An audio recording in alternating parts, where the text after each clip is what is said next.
Elon Musk has claimed that Starlink has been prevented from operating in South Africa because he's not black. That's what he has claimed. He made this claim in a response and an amplification of a discussion between Rob Hersov and Dave Rubin, who has a popular right-wing podcast in America. This clip was posted onto Twitter. Elon got involved and made this claim. And this is the clip that triggered the conversation. So let's talk about the racist part, because obviously that's still, unfortunately, the word of the day.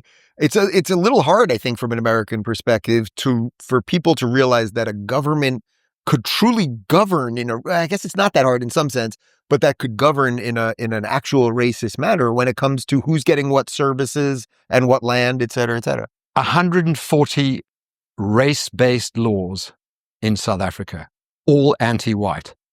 And 8 days ago, Cyril Ramaphosa, our president, signed into law, and just hear these three words: expropriation without compensation. And this is just the straw that broke the camel's back. There's been endless laws, anti-white, boiling us like a frog in a bowl. And all I can say is thank you, America, and thank you, Donald Trump, for taking notice, because we are on the edge of the socialist abyss. There's a lot I want to talk about in this video, particularly the strategy that is being used by these right-wing voices to create a negative narrative about South Africa. There's a lot I want to talk about, but let's talk about this clip so that I don't forget. Firstly, it's not true that there are 140 race-based laws that are all anti-white people in South Africa. That is simply not true. There are laws in South Africa that require the inclusion of historically disadvantaged people. Typically, those people would be black, but they'd also be colored, they'd also be Indian. These laws are the laws that these people are referring to. They are laws that require the representation of all South Africa. Today, one of the big conversations that's happening online is the Department of Sports advertising jobs where the preference will actually be given to colored males, to Indian males, to colored females, and Indian females.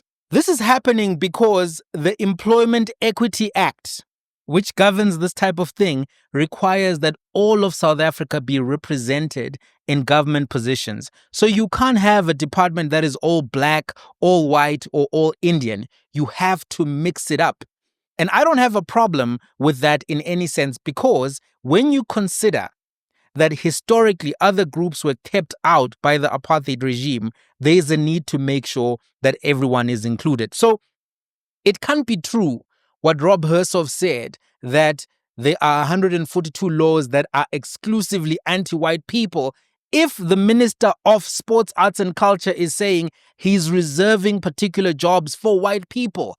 Two things cannot be true at once, which are diametrically in contradiction to each other. So Rob Hersov is not being honest when he says what he has said. And there are many other people within the right-wing network who have said this particular thing. This example of Gayton McKenzie disproves their argument well. I don't have a problem with inclusion. I don't have a problem with affirmative action, because if you think about the successes of the South African rugby team, a well-praised rugby team, a stronger together rugby team, a rugby team which has lots of diversity, you have to be aware of something. In the 1990s, the South African Rugby Union went to the courts. They took Nelson Mandela to the courts and they said, we don't want quotas in rugby. We don't want inclusion in rugby. And they wanted the courts to remove it. They lost that case. Quotas were put in place.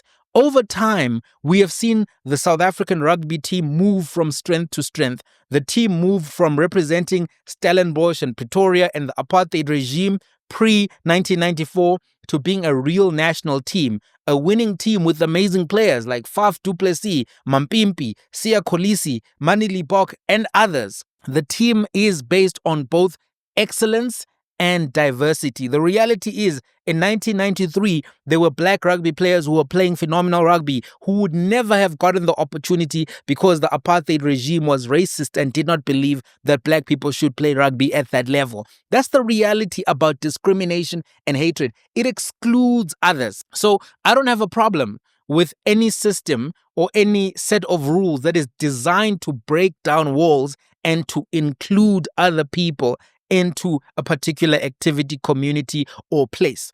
Over time, we've seen this team do well. And we can't say that the rugby team is a problematic team. We all know everybody loves the Springboks, and that's good. The Springboks are an excellent example of what happens if there's intentionality in inclusion. Intentionality in inclusion. I don't have a problem with affirmative action laws or with some of these laws that they're talking about. Let me give you an example. I asked, how is the GAS Act a race law? And then they came back, these people who say it is a race law. And they said the GAS Act has a race requirement. What's the race requirement, you may wonder? It says the following. The minister must appoint as members of the GAS regulator persons who A, have adequate legal, technical, business, economic, or other experience relevant to the transmission, storage, or distribution of gas or trading in gas. Then it says, are collectively representative of South African society as a whole. B. C. Are committed and available to fulfill their role as members of the gas regulator. And D. Demonstrate impartiality and objectivity in such a manner that a fair balance between continuity and capacity building is achieved. I don't have a problem with this. It's a law that says include other people, but it's not against white people. Why is inclusion painful? Why is inclusion something that is against you? Why is that? If a country club came up with a rule and said, this country club is only for white people, and then the court said, no, allow other people who like golf, who like to walk around grass pretending to be Lani, wearing Nike golf pants and shirts and all of that, allow these people with their slay queens to come and drink mimosas. How is that inclusion painful to you? How is it against you, Rob Ursoff? How is it against you? Because that was your depiction. This is what you told one of the biggest podcasts in America, that there are 140 laws against you. Against you? Really? Really? Let's look at what the Competition Act says. It's another law that they list in their 142 race laws that are against white South Africans. The Competition Act says the following in Section 2, one of the clauses which they identify as being race-based. The Act says, the purpose of the Act is to promote and maintain competition in the Republic in order, A, to promote efficiency, adaptability, and development of the economy. B, to provide consumers with competitive prices and product choices. C, to promote employment and advance the social and economic welfare of South Africans. D, to expand opportunities for South African participation in the world market and recognize the role of foreign competition in the Republic. E, to ensure that small and medium-sized enterprises have an equitable opportunity to participate in the economy. D, to promote a greater spread of ownership, in particular to increase the ownership stakes of historically disadvantaged persons. That is the racial clause that they don't like. Why are you trying to provide more ownership stakes for historically disadvantaged persons? The answer is simple, because under the apartheid regime, people who were black, colored, and Indian were systematically excluded from ownership of particular businesses, ownership of particular areas of land, and participation in the economy in particular sectors. So you have to correct that. That's it. That's it. This is what they are saying is against white people. This is what Rob Ursoff is saying. They made a website, they listed all of these laws, but when you look at the laws and you actually read them, there's nothing there which is against white people. In capitalism, market concentration is the enemy. What is sought is competition. Competition leads to benefits for the consumer and innovation. It leads to a prevention of an abuse of power and market dominance. This is the invisible hand of Adam Smith, that if you have competition, there will be efficiencies, there will be innovation, and this will benefit individuals more than the government intervening and trying to control the market. So when does Adam Smith and any other economist envision the role of government having to be in the market? When you have market failures, the presence of monopoly, the presence of oligopoly, these are indications of market failure and why you need a regulator to call the shots, to referee, to make sure that there are no fouls on the pitch. In South Africa, for 46 years, under apartheid, but even before that, certain races were excluded from economic competition and participation in the market space. It was not a free and fair market. It was a racial market where people were excluded. So certain people did not get to compete. They did not get to have an opportunity to own resources, to be on the market. And as a result, after 46 years, those people were economically disadvantaged. So to have as one of the several criteria that lawmakers must consider in making sure that there's free and fair competition in the South African market, saying that they must consider increasing, and if there is a challenge of a merger and acquisition, consider whether or not there's a historically disadvantaged person in that as part of their considerations of public interest. How can you say that's against you? How can you say that's against you? As a billionaire, somebody who can fly to UK, fly to America, participate in conferences, speak to some of the biggest podcasters in the world. How is it against you? How have you lost from inclusion? Criticisms of all affirmative action, to me, are disingenuous in South Africa. Think about this, hypothetical. If the Germans had denied education, and in a way they did deny education to Jewish people during the Holocaust, because if you're putting people in concentration camps, they're not going to be able to go to school. But let's just consider in my hypothetical, if the German people in the 30s and 40s had denied education to Jewish people during that Holocaust, and then there was a law after the World War II, saying it's wrong for German Jewish people to be denied education by the state. Would Rob Hersov say that it's reverse anti-Semitism? Would he say that? Would he say, no, why are you trying to bring these Jewish people into the German schools? You are disadvantaging us. This rule saying that education must be open to all and equal to all is reverse anti-Semitism. Would he make that argument? I put it to you that he would not. He would not, because it is patently outrageous, amoral, and unethical for anybody to take that position. And if it's clear in a Holocaust scenario, why is it not clear in a South African scenario? Justice is about fairness and restoration. Economically, that looks like making sure that those who are kept out on the grounds of race or identity are included. It doesn't happen automatically, because human beings don't have an inclination to just include people. They keep hiring people who look like them. They keep circulating in old boys clubs, etc., etc. It doesn't happen automatically. It needs to be legislated and enforced until such a time that the system is corrected. If you think about America, they left a lot of things to the market, and the market didn't correct. There is still a gender pay gap in America up to now.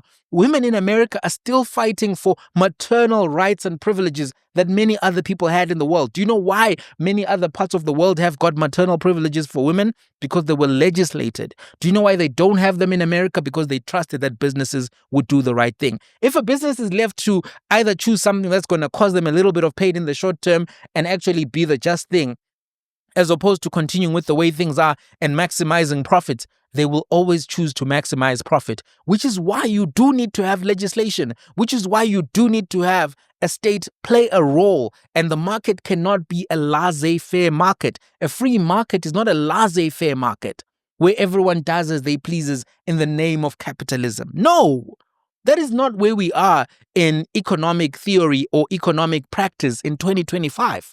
There's an understanding that you need the state. There's an understanding that you even need international bodies to handle disputes that happen between companies and countries as and when they make deals. It's not free market, free for all. No, that's not the situation. So let's be clear about what's happening here.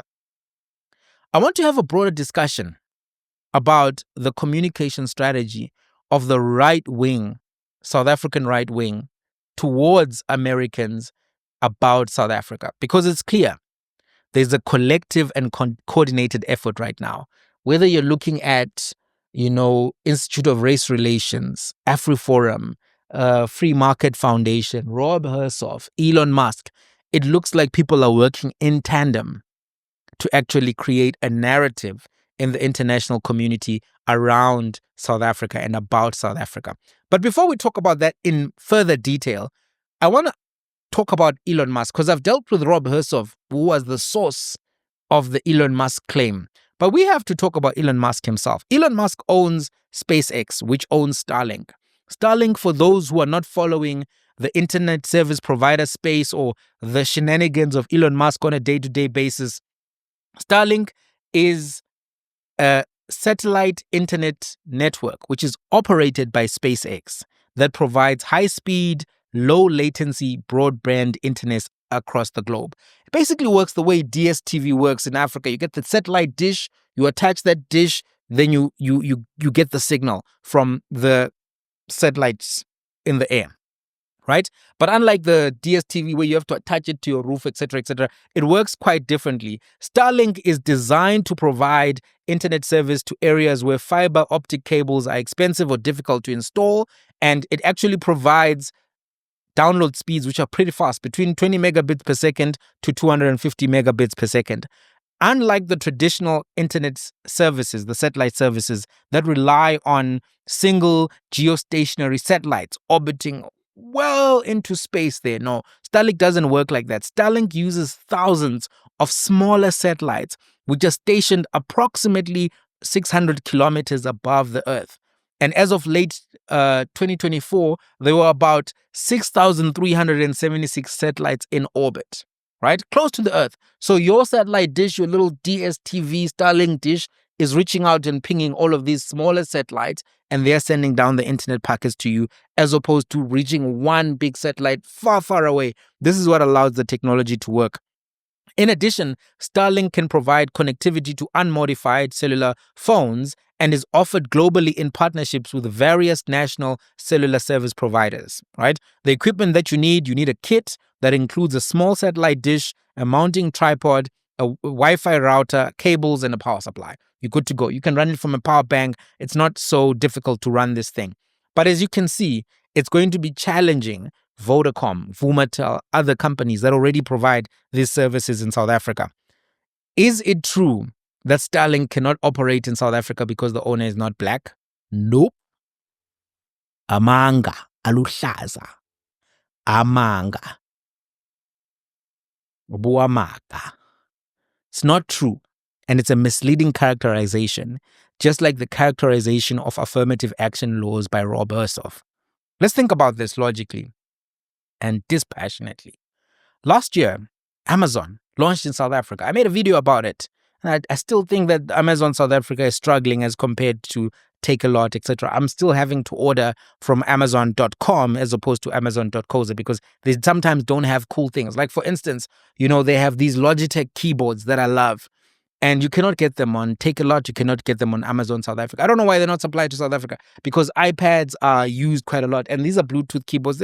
They're small. They can fit everywhere. Sometimes you want to type, but you don't want to carry a laptop. You just want to connect your phone and go, man. Connect your phone and go. But anyway, I'm digressing. The point that I'm making is this. Amazon launched in South Africa. They launched. One of the most valuable companies in the world. Took them some time to launch in South Africa because they had to comply with the local regulations. Some issues were taken to court. Some communities didn't want them to open their fulfillment center in their area, etc., etc. But Amazon went to court. They complied. They did all of the due diligence, and they are operational in South Africa, right? It's not just Amazon. Jeff Bezos, by the way, last time I checked, he was a white man, right? He's operating in South Africa.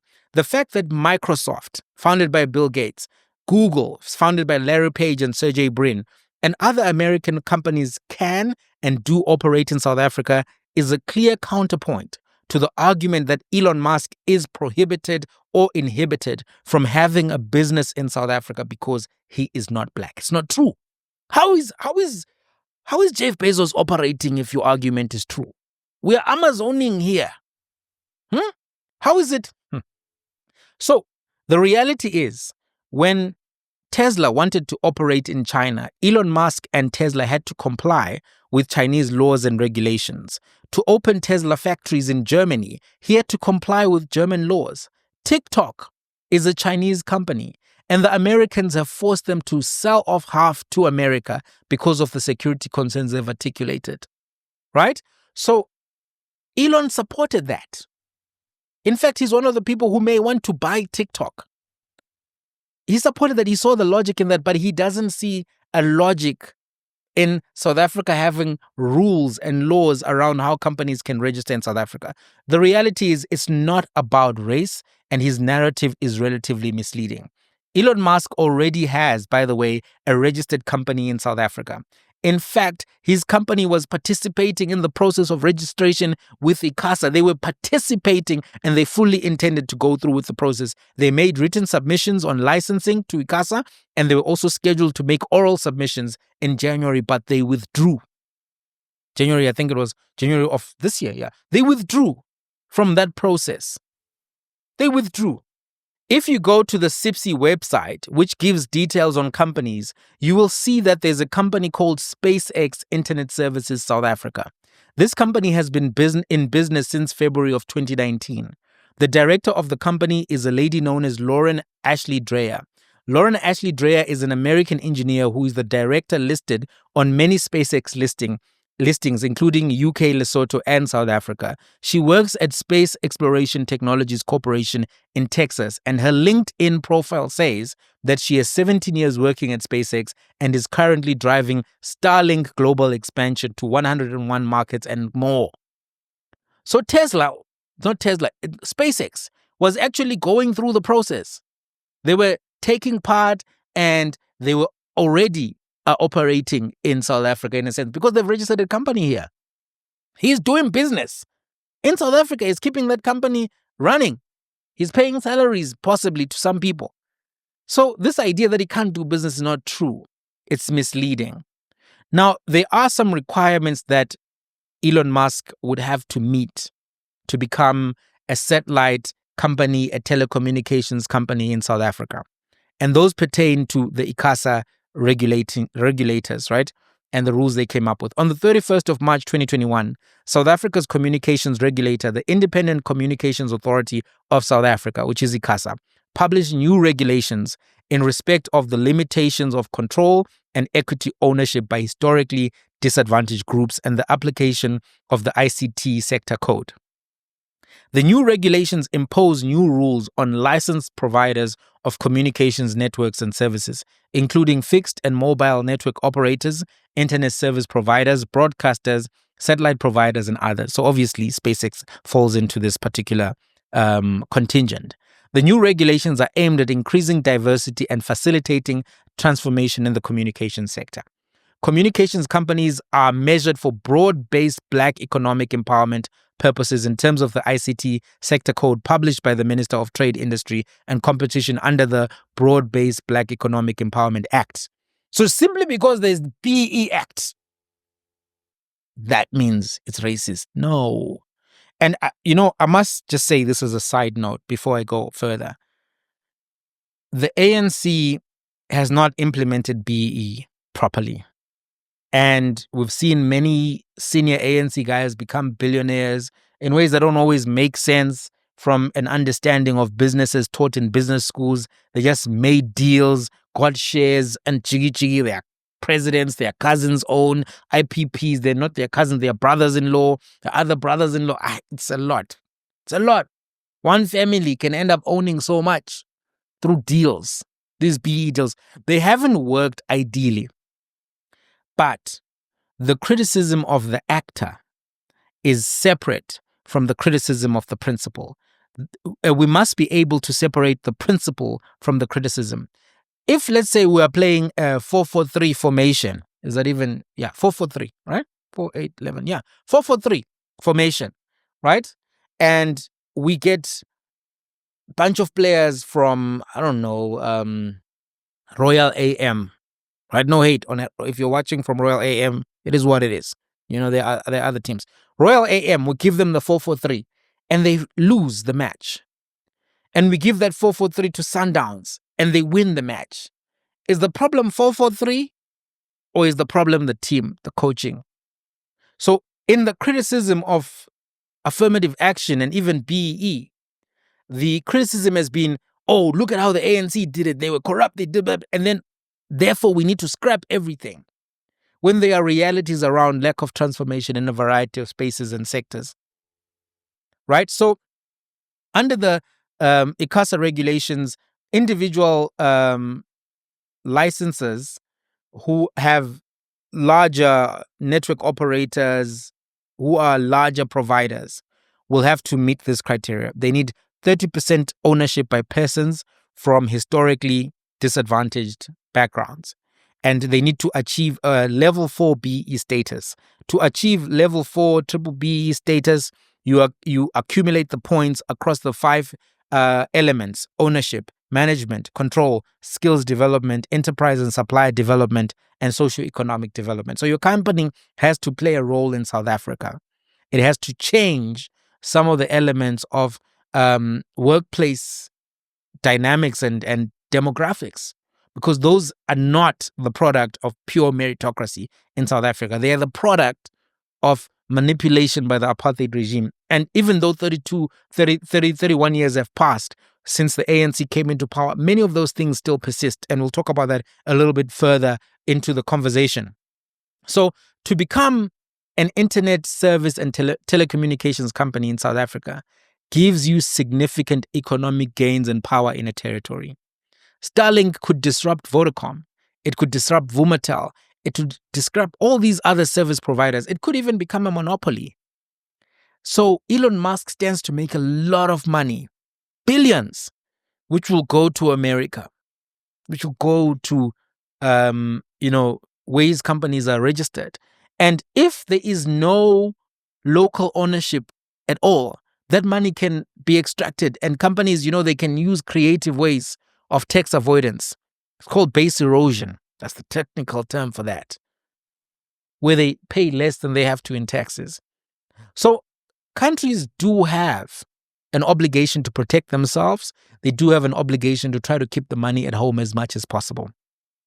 So giving up a telecommunications satellite contract to somebody without taking care of home base would be foolishness. Think about it. It's not about America or South Africa. It's how any country would do the same, if you think about it. For Starlink to come in to South Africa with their level of expertise, resources, they could literally derail Vodacom, MTN, Vumatel, all of these companies, cause unemployment in all of these companies. And that would have a negative effect on the economy. So these are real dynamics that have to be thought about. So Elon Musk is misleading the world when he pretends that he's going to have to give up 30% of Starlink of SpaceX in order to be able to operate in South Africa because of this 30% ownership rule. I'm going to explain to you now why that's not the case. Elon Musk does not actually have to give up 30% of SpaceX Global to South Africa. He can create a local subsidiary, and he already has. And it's that local subsidiary which will have to meet the requirements of the BEE legislation. Telecommunications businesses are large contracts.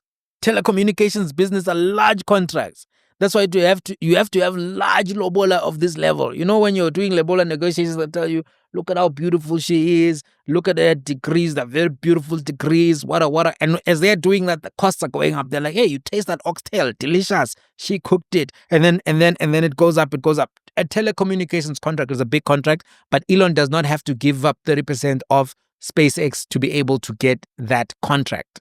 He has to set up a local subsidiary and give 30% of the local subsidiary, and he can determine how much the local subsidiary owns of SpaceX, and it could even be 5%. He could say SpaceX South Africa owns 5% of SpaceX, and from that 5%, he then gives 30% to local BE requirements, right? Vodacom did this in the 90s. Many other companies have done this to operate in South Africa. So Vodafone and Vodacom South Africa have a parent-subsidiary relationship. The Vodacom Group Limited is a South African mobile communications company that provides various services to over 130 million customers in Africa, right? But it's different from Vodafone. Vodacom, phone. Let's not lose that. So Vodafone is the majority owner of Vodacom, holding 65.1% of the company. However, that shareholding can fluctuate due to transactions, etc. But what you need to be aware of is Vodafone Group Public Limited is a British multinational telecommunications company. White men.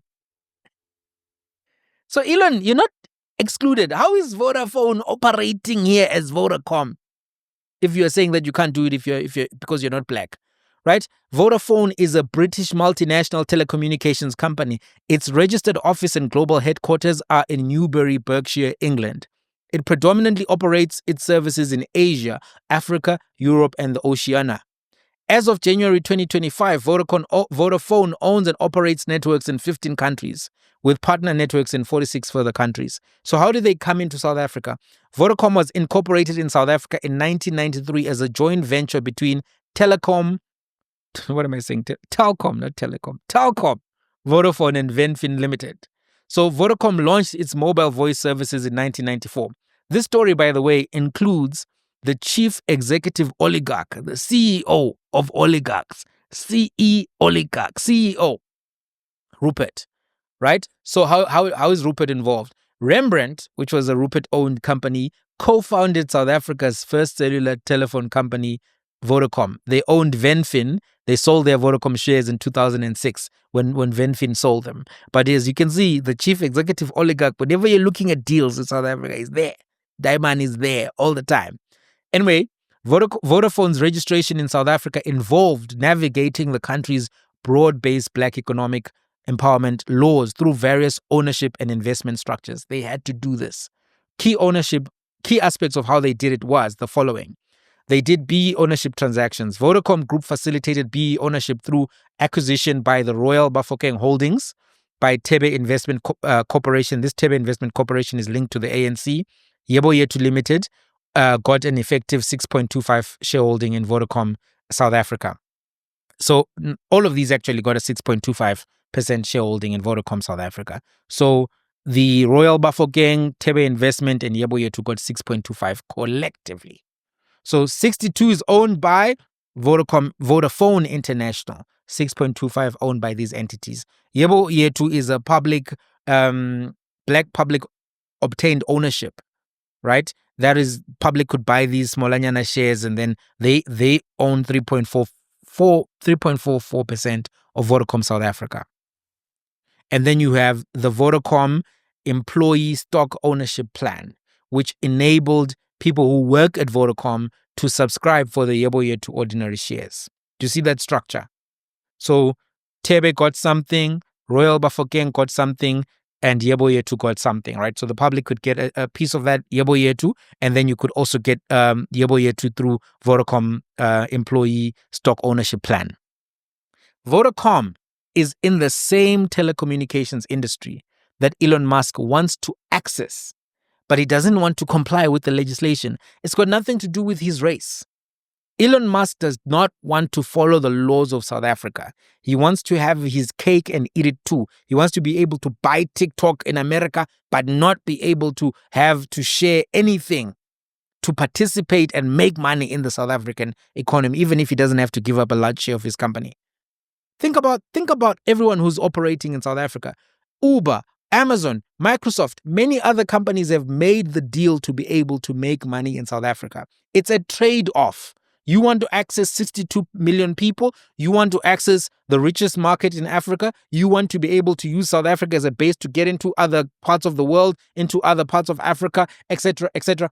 Then you have to pay. And by the way, he's trying to reach South Africa. That's why Lesotho's got what's this called, Starlink. He even put it in Zimbabwe, etc. Had no problems with the dictatorship, no problems with the gold mafia in Zimbabwe. It's like, yeah, sure, Zimbabwe, you can have this thing.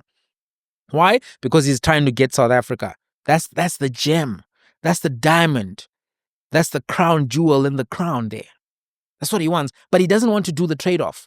And now he's using his proximity to Trump to really shake the table of South Africa so that they can give him this deal or change the laws that exist for a reason, laws that have been democratically approved. Whatever, I can't believe these guys have me defending the ANC so much, because by implication, this is what I'm doing. These laws were democratically put in place.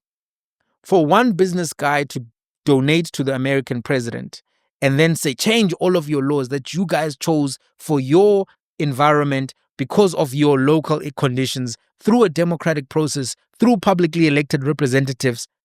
There's something dark about that. It's not from God, that thing. I don't think so. I don't think so. Right. So what Elon Musk, Rob Hersov, and Enes Roots are doing is part of the same strategy of communication. And this is something I wanted to talk about as well. There are three fallacies that are operational in the way that Elon Musk, Enes Roots, and Rob Hersov are making arguments about South Africa on the international stage. Fallacy is a type of incorrect argument used to mislead and manipulate. Fallacy is the Haval of Range Rover. Let me not attack Haval. I'm just playing. Haval is making good cars. All the middle class working women who are buying them. Do you think Haval is making good cars? Get a car with the fridge. Why not? So maybe I should say fallacy is the plantain of bananas. Have you ever had plantain? If you thought plantain was a banana and you take a big bite, hey, that's a fallacy. So let me not kid around. I actually like plantains. They're delicious. Fallacy. What can we compare fallacy to? What can we compare fallacy to? I really don't have a great metaphor for this, so I'll just go ahead and tell you. Fallacy is fake argument. It is the Zambia of arguments. That's what it is.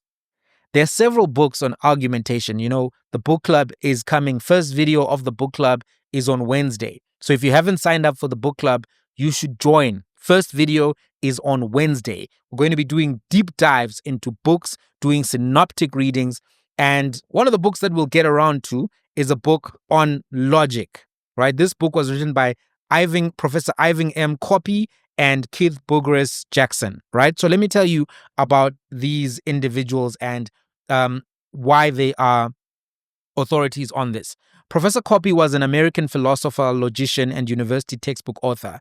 Professor Copy unfortunately died in the year 2002, but while he was living, he taught at the University of Illinois, the United States Air Force Academy, Princeton University, the Georgetown University Logic Institute before teaching logic at the University of Michigan. So serious academic. Professor Bugres Jackson is still alive. He's a runner. He's a lecturer of philosophy at the University of Texas, Arlington. He has been a lecturer for 40 years. And before that, he was a practicing attorney. So they wrote this book on informal logic, which explains, and informal logic is not, it's not informal like it's wearing a t-shirt and jeans and Crocs at a wedding. No, it's just not the mathematical logic, but it's still logic that you need to be aware of. So they talk about three fallacies here that I think are operational in what is being done. By the way, there's some guy who was saying, no, this guy doesn't read this. Have you read this when you... I don't want to deal with people who think that the way to engage a black person is to insult their intelligence. Right. So let's talk about the straw man fallacy. The straw man fallacy. The fallacy seeks to debate a weakened version of an argument presented. Rather than debating the real man, you choose to fight one made up of straw. So rather than going into the ring with Mike Tyson at his prime, you go into the ring with Trevor Noah. Now, Trevor, don't take this personally, my guy, but I think I could take you. I think, in a dark alley, Trevor comes and says, my man, Trevor, boy. So, I mean, but Mike Tyson, on the other hand, that's a different kettle of fish. If Mike Tyson sneezes in my direction, I'm going. If he sneezes with that little voice of his, like, bless you, Baba, I'm out of here. I'm gone. Point I'm making is that there's a difference between engaging a real argument as argued and taken in good faith and a distortion of the argument. So let's say, for purposes of example, we're having a discussion about video games and whether the video game Grand Theft Auto is good for young boys. Grand Theft Auto is a video game that's quite popular. If someone were to argue against the video game and say, games like Grand Theft Auto normalize violence, they normalize the degradation of women, and they should not be played by teenagers and not be played by children who do not have an adequate appreciation of concepts such as consent and who are easily impressionable because their frontal lobes have not fully developed. If they were to say they don't like these games because the protagonists advance through the video game by committing heinous acts of violence as individuals and in gangs, and it's an endorsement tacitly of that kind of behavior. And they argue that such role playing, especially by young people, right, which requires them to make those decisions actively to participate in heinous acts of crime to advance in the game, is harmful. If someone argued this, and then you respond as a proponent of Grand Theft Auto 4 or 5, 6, or whatever, you respond by saying, are you saying that video games are causing shootings, mass shootings? There were shootings in America before video games such as Grand Theft Auto existed. This is the problem with these woke people. They're trying to take away our fun. They're trying to impose their morality on everyone. Let boys be boys and let them play Grand Theft Auto 4, 5, 6, 7, 8 till infinity. If that's the response you give, minus or with the accent, doesn't really matter. I don't know why I chose that one, right? If that's the response you gave, you have not quite engaged with the heart of the argument made by your opponent. You have reconstructed their argument in a manner which suits your ends. This fallacy, though, can be very effective with complex topics, with fast-moving topics, with complicated topics, because the audience is not always familiar with the fact, always paying attention to where your arguments are coming from. So if you look at the Rob Hersov conversation, it's very clear that Dave Rubin has not familiarized himself with the legislation in South Africa. He doesn't know the Expropriation Act. He doesn't know those dynamics. If this was a conversation that he was having with Mehdi Hassan, for instance, maybe Mehdi Hassan would have done a better job, because he does sometimes pay attention to the information, the current affairs, and the events happening in African countries. He did an excellent interview with Balega Mbete at some point, did another one with a Kenyan leader recently. So Mehdi Hassan would have been a little bit better, but you can quickly strawman somebody or strawman argue against a journalist who doesn't know the topic. And this is what Rob Hersov was doing. There's another fallacy which they use, the fallacy of equivocation. In the fallacy of equivocation, the arguer uses the meanings of words and concepts differently and shifts from one to another with the purpose of creating an impression that those things are the same. Let me give you just a funny example, right? For example, if I were to say or make the following argument, if I were to say the following: power tends to corrupt. Knowledge is power. Knowledge tends to corrupt. Therefore, let us remain ignorant and not corrupt. Think about what I've done. I've said power tends to corrupt. Knowledge is power. Therefore, knowledge tends to corrupt. So isn't it better for us to remain ignorant? Then we won't be corrupt.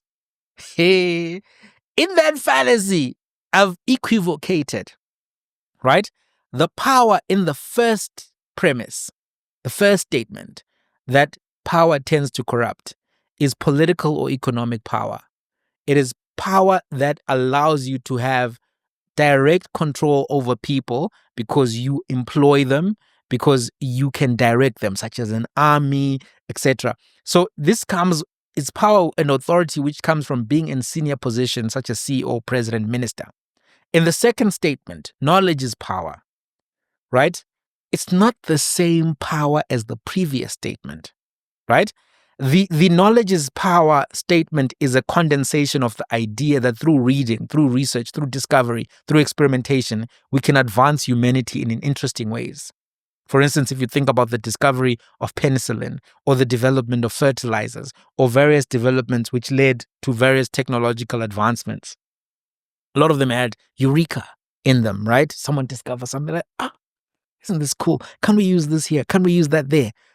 That's the power that knowledge provides. But it's not the same power as the power that is referred to when they say power tends to corrupt. The power of knowledge is not the same thing as the power of the gun or the power of the purse. If I attempted to punch Mike Tyson because I have read books like Informal Logic by Professor Copy, hey, there would be an after tears party for me at my home. For those of you who don't know, after tears is a party that is held in some families after a funeral. It's a coping mechanism, really, when you think about it. It's one that I don't support, though. People get drunk after the funeral, and it's just a mess. They'll dance, etc. Let me tell you something. The day I die, I want 7 days of mourning, not 7 days of drinking. I promise you, I will get a heavenly visa to haunt people if there's ever an after tears connected to my demise, my transcendent to the ancestral plane. I'll be there, Wakanda forever. After tears. No, I need to go back. And dish out some pamas there. Anyway, back to what I was saying about the fallacy. Right? This equivocation is one of those fallacies where you can see the problem. Right? You can see the problem. It's me pretending to be fighting Mike Tyson while I'm fighting Alostro, right? Because I'm equivocating there. Anyway, let's go to the third fallacy that they use, appeal to emotion. In explaining this fallacy, Copy and Bergerson explain that we are, as human beings, both rational and emotional. I'm using the books because I don't want people to say, no, where did you get this, blah, blah, blah, blah. Obviously, we all know that we're rational, we're emotional, but the academics have also confirmed it. They typed it in a piece of paper. Now we have to cite your sources. Nice source, Lapa Ronaldo. Anyway, there's the source. So it's important to understand Copy and Bergerson argue, right, that emotions or passions can become so powerful as to overwhelm rational capacity. A person who is using the fallacy of appeal to emotion has a keen appreciation of human nature and what human beings feel and how those feelings make them operate, right? They have a keen appreciation of how emotions such as anger, resentment, fear can do if cultivated properly. If you think about it, most crimes against humanity were committed on the back of this fallacy. Manipulators in discourse try to move people to act or to believe things on the basis of emotion rather than on the basis of reason and data. The fallacy of appeal to emotion consists not in trying to alter belief or behavior. Every argument does that.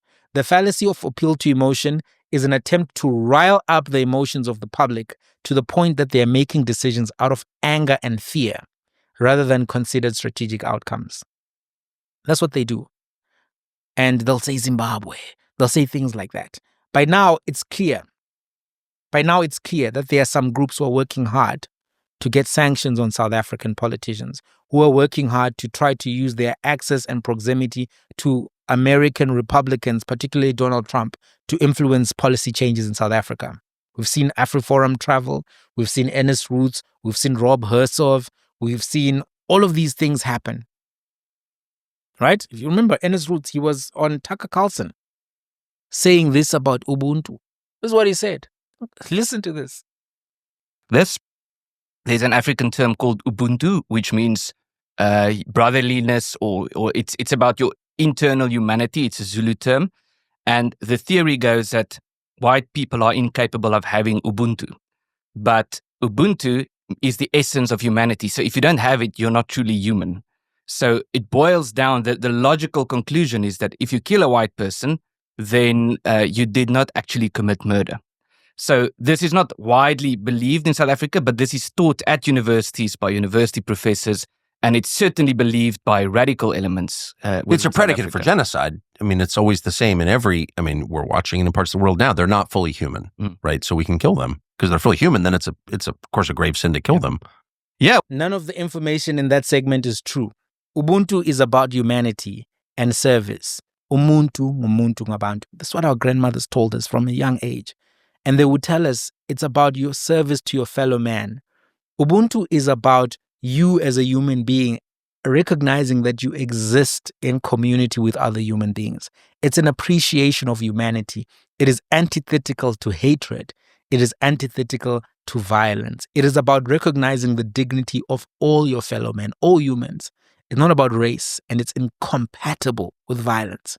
They are not teaching Azania critical theory in South African universities. He told this as a way of pandering to the Americans because he knows the Republicans. They say DEI, DEI. They don't want to see DEI. Anyway, DEI, where is it? Is that a DEI?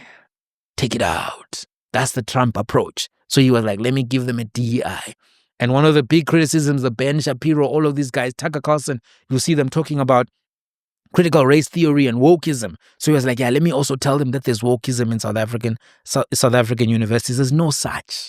There's no course code like that. There's no lecturer teaching that. And it's actually just not even true about Ubuntu. Go to ChatGPT, go to Perplexity, whatever people are using there, you'll find. But there's textbooks that have been written that are being taught in universities around Ubuntu. UJ had a lecturer who wrote a book on Ubuntu. I can't remember his name right now, top of my head.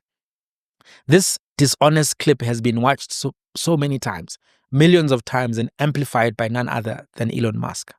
The efforts of all of this have been effective because we've seen Donald Trump put out a post on Truth Social just the other day saying the following: South Africa is being terrible, plus to long-time farmers in the country. They are confiscating their land and farms, and much worse than that, a bad place to be right now.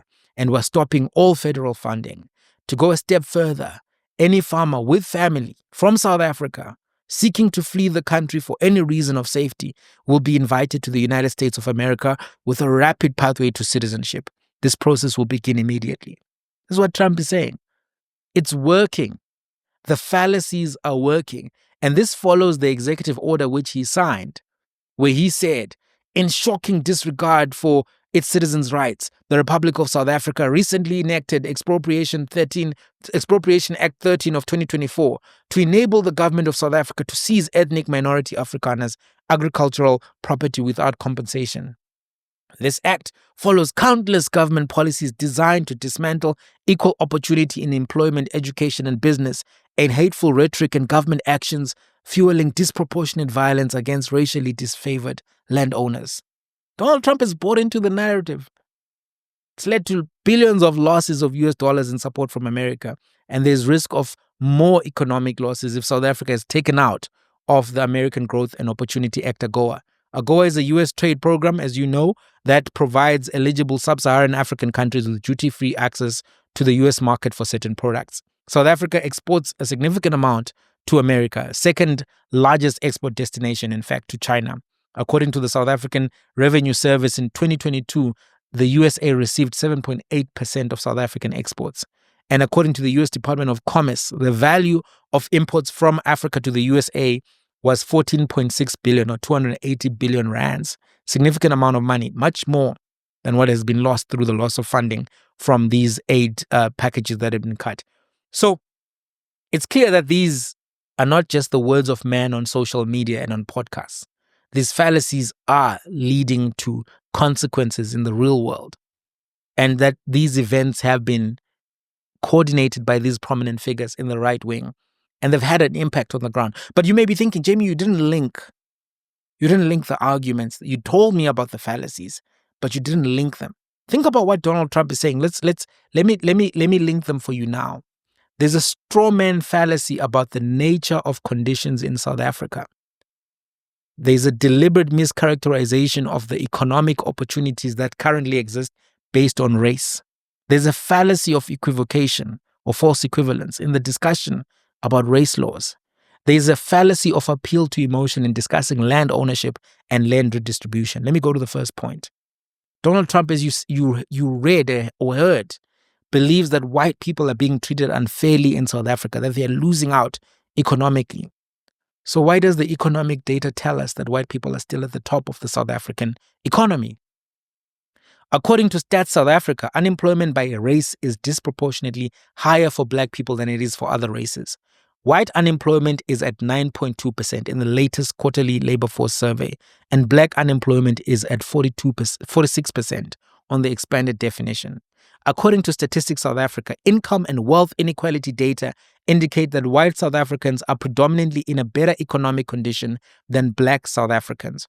On average, according to Statistics South Africa, white-headed households earn the highest income of 676,000 rands per annum, followed by Indian and Asian-headed households at 417,000 per annum, colored-headed households at 260,000 per annum, and black African-headed households at 143,000 rand per annum. So it's a difference of 400%. 400%. That's the difference in income. The average household income of white-headed households was almost 5 times higher than that of black African-headed households, and almost 3 times higher than the average household income of colored-headed households. Close to half of black African-headed households fell within the lowest 2 expenditure quintiles combined. In other words, each household was spending approximately less than 25,000 rands per annum. At the upper end of the scale, as few as 13% of black African-headed households were found in the upper quintile. Of colored-headed households, more than a fifth, 21%, fell into the upper expenditure quintile, and more than a third fell below the third quintile. So you can see that actually, unlike what was said by Donald Trump, that, there is discrimination towards white people, there is actually prosperity for white people in South Africa, massive prosperity as compared to everybody else. And this is the lived reality. There are certain shops, certain places, you go to Hermanus, you'll see it's one particular, quality of life. People who go on this wine route in December and enjoy themselves, you'll see those dynamics. You'll see. So the point is, the richest men in South Africa are all white men. 70% of all commercial farms belong to Afrikaners. The winners in the South African economy continue to be predominantly white South Africans.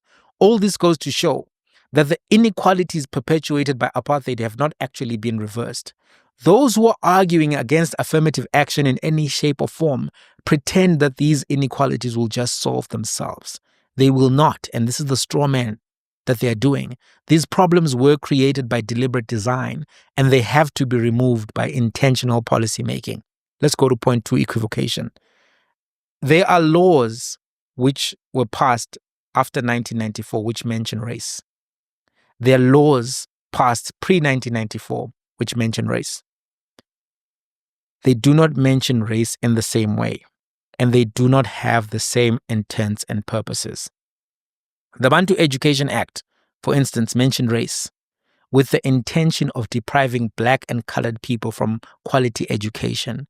Verwoerd said that black people had no place above being hewers of water, or something around water and wood. Basically, we're supposed to fetch water and cut wood.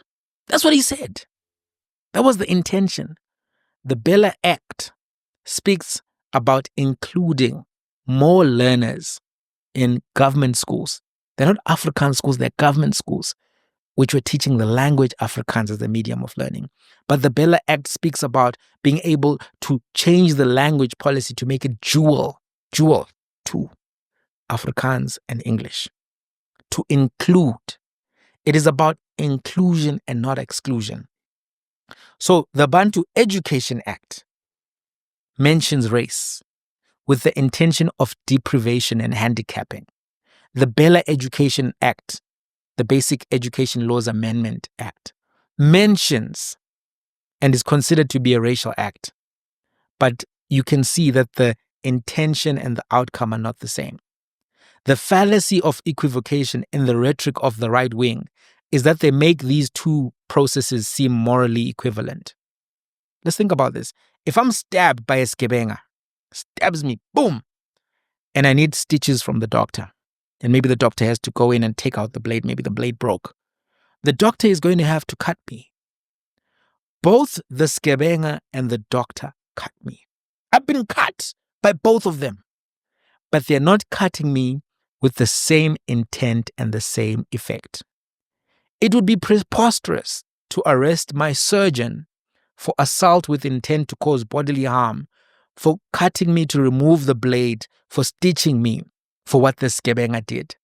But Rob Hersov would say that what that surgeon did is anti-me.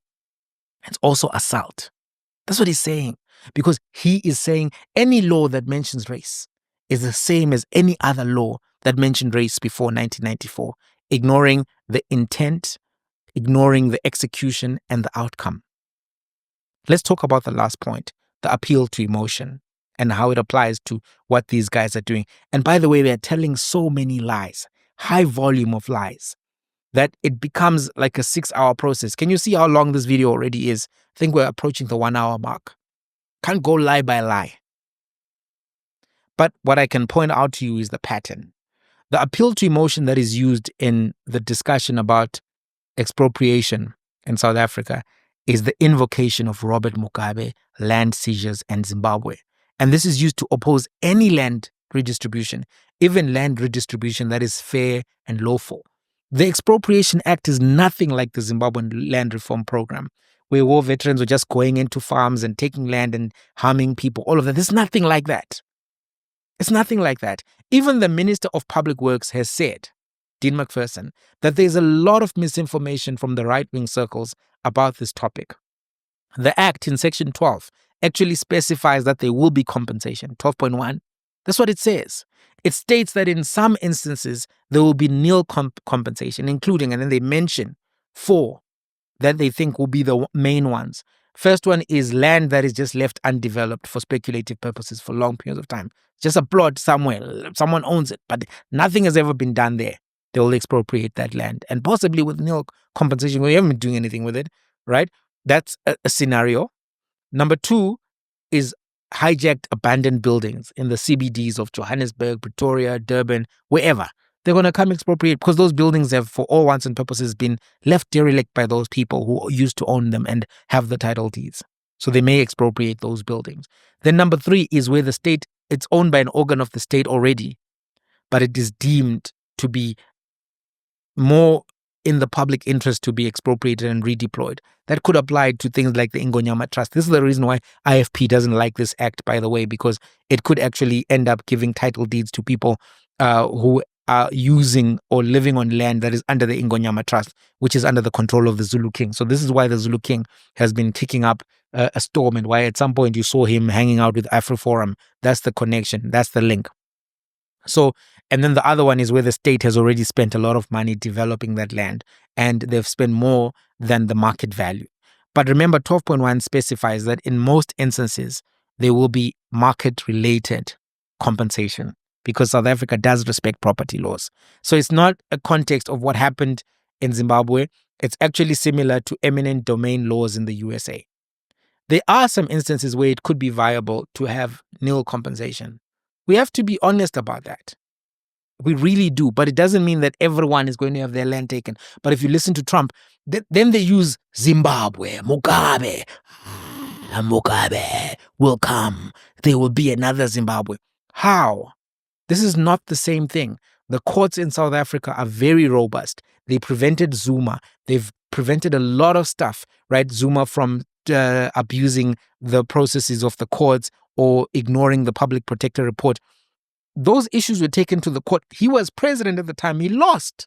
Zuma lost those cases. So South Africa has a robust system. These laws have been taken through all of the public consultation systems, etc., and they've been passed. Look, there are many debates we can have about land reform, but let's have them honestly. And land redistribution. Let's have them honestly. This is not what happened in Zimbabwe. When they are working to make people afraid, when they are stoking fear, and they also stoke fear with the farm murder narrative, because it is a narrative that there is a disproportionate amount of violence on farms as compared to anywhere else, right? I've looked at some of those stats and they're very clear. In one of the years, there were 21,135 murders in South Africa and 166 on farms. In some quarters, there were only 10 murders on farms. But if you look at a police station like Delft, like Umlazi, like Inanda, like, Khayelitsha, those police stations had more murders in one community than all of the farms in South Africa in a quarter. In one quarter, Delft had more murders than all of the farms in South Africa in the whole year. But when you make people afraid, when you make people believe that they're just going to be attacked because of their identity on farms. You can make those people oppose anything because you have now tapped into their fear, not their reason. That's the fallacy. This is what is happening. Are you guys seeing how these people are communicating? What do you think about everything that's been happening? And just as a last comment, there's a Sunday Times article that the ANC and the government are not going to send anybody to America to talk to these people, Trump and the right wing. I think that's a mistake. I think you have to play the game. Trump gets his information from Fox News, from One America News Network, from Tucker Carlson, etc. Send people, play the game, lobby, try to get voices on those platforms because the consequences here are dire. We can't abdicate any sort of challenge to the narratives that are being spread to the American public by these right-wing voices. You can't abdicate and just say, it is what it is. No, you have to play the game. They are playing the game of misinformation and disinformation. You have to play the game of reaching out and talking to those particular people, getting the right voices to speak to Donald Trump. You can't tell me that there's no South African whatsoever who can reach Fox News and start having the correct conversation about what's happening in South Africa and genuinely speaking to these people. No, it's not possible. It's not, and Elon just has to understand. Starlink, I want Starlink. I don't want to lie to you. I want it. I love competition. But play the game, bruh. Participate, follow the rules. I'll buy a Starlink. Play the game. Nobody's preventing you because you're not black. You just don't want to follow the laws. But in America, you follow the laws. In the UK, you follow the laws. In Germany, you follow the laws. In China, you follow the laws. Why do you think that Africa is not worthy of making their own laws and protecting their own markets and advancing the interests of their people? Hi. Guys, it's been a long episode. If you watched till the end, thank you so much. Book Club, first video is coming on Wednesday. Please make sure you are a member of the Dissection Book Lab so that we can do some deep dives into these books. Till the next one.